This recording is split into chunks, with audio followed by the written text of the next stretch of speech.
Some cool things happened yesterday. So it's time for Things I Find Dope.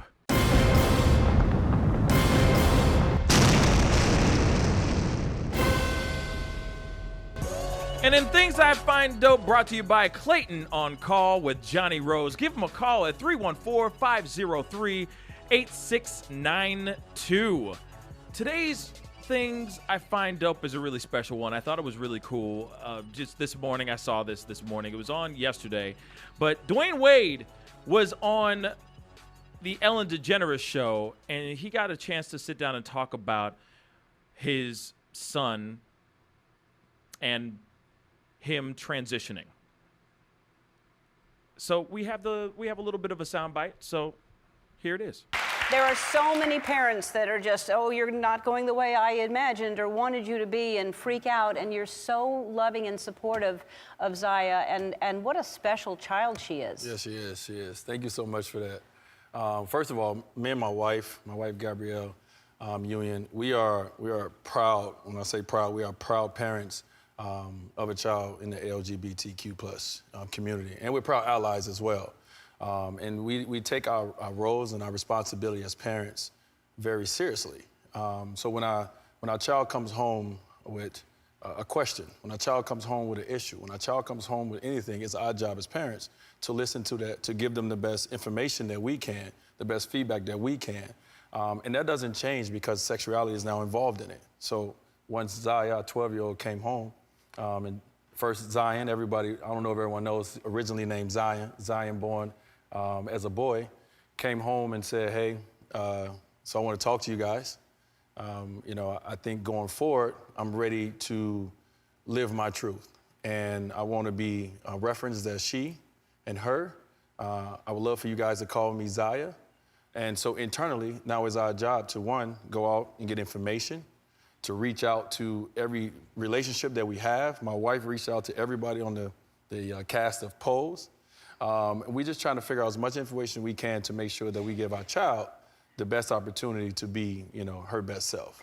And what I love about that is not only did they accept Zaya's move and are accepting her self-discovery, her path to self-discovery.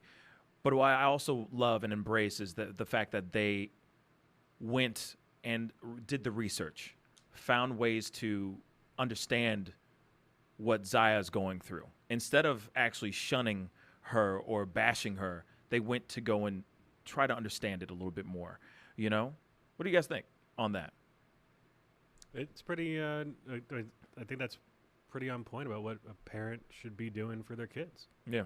And, unconditional love and support. I think it's awesome. Yeah. Yeah. Mm-hmm. Yeah. Yeah, I think it's good too. I think it's good that they love her unconditionally and that they're learning. I think that's the most important because I think this is a teachable moment for all the parties involved. Yeah. I think it's our job as parents to guide our kids, and you can't guide them if you don't know what's going on. If you're not knowledgeable on it.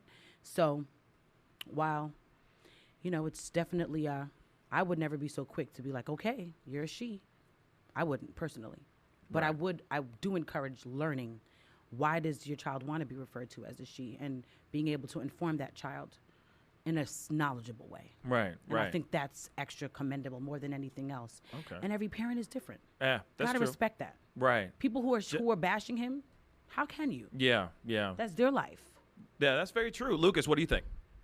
I think this is probably a great example of how any parent could handle this situation, especially considering he's a celebrity. Everyone's going to be in your life and in your family's life, and they're wondering, how do you feel about this? How do you feel about this? Right. He just set a great example. Like, he's so accepting, so understanding, trying to figure out the whys, basically, and not being quick to judge, and basically giving his own opinion about it. Now, let me just say this, just to be the devil's advocate for a second. Obviously, he's had some time to come to terms with this whole situation.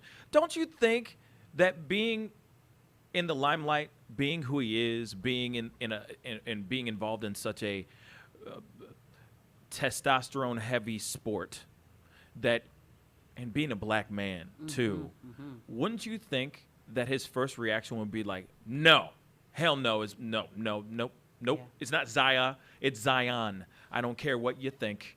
I'm sure his first reaction was that. I'm sure his first reaction, I'm sure a lot of people's first reaction would be that. But Right. after a while, you're probably going to sit there and think, why? Like, why does my child want this? Why does my child want that? And you're kind of trying to figure out why. Yeah. Gotta Instead learn. Because especially this day and age, you can't just be so quick to judge.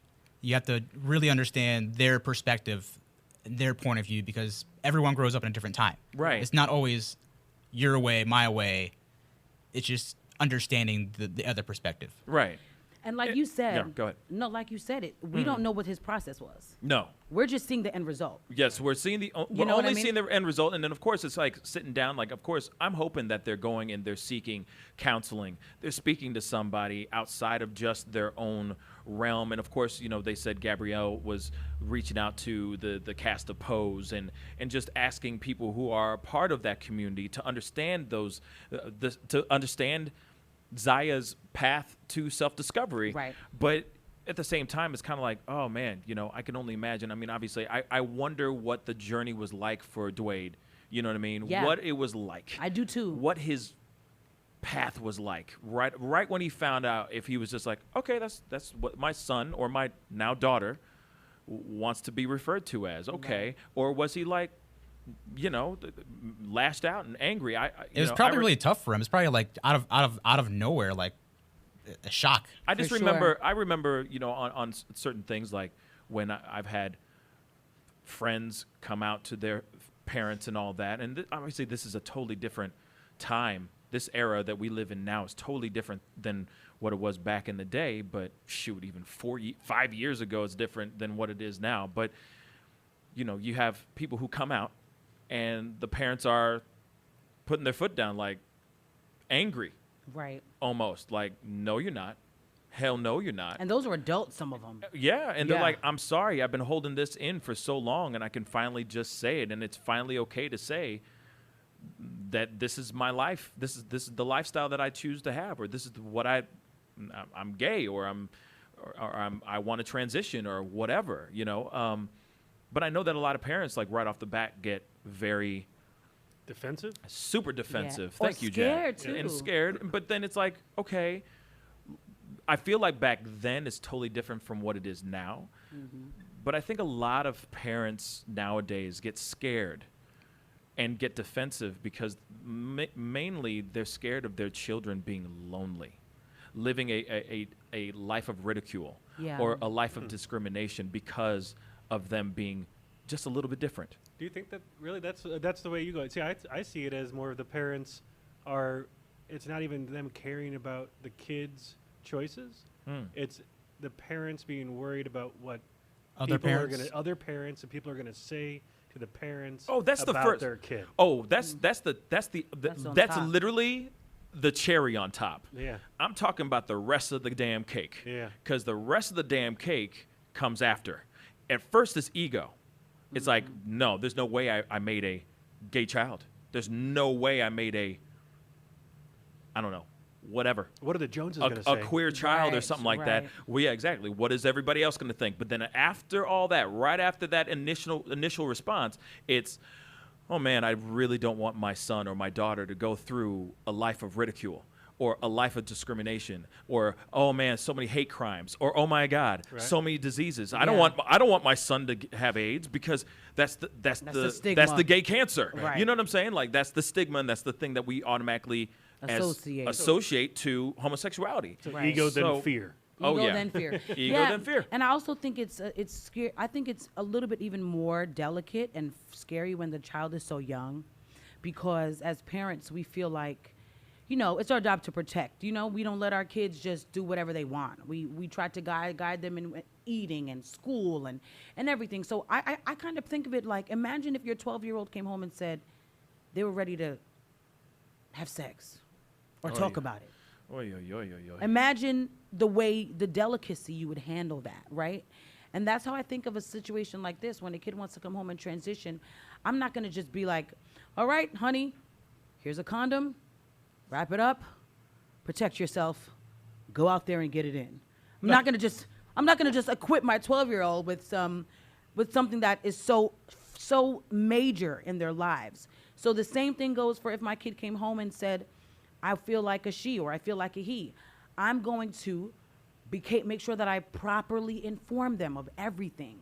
You know, educate them. And if I don't know about it, educate myself. It's different with sex education. Most of us, you know, we know about it, so we can easily educate them. But in this, it's kind of like uncharted territory. So it's your job now as a parent to go out and read like they did. Question people who are like that and ask them, when did they first find out? And what did you feel like? And because otherwise, you don't really know.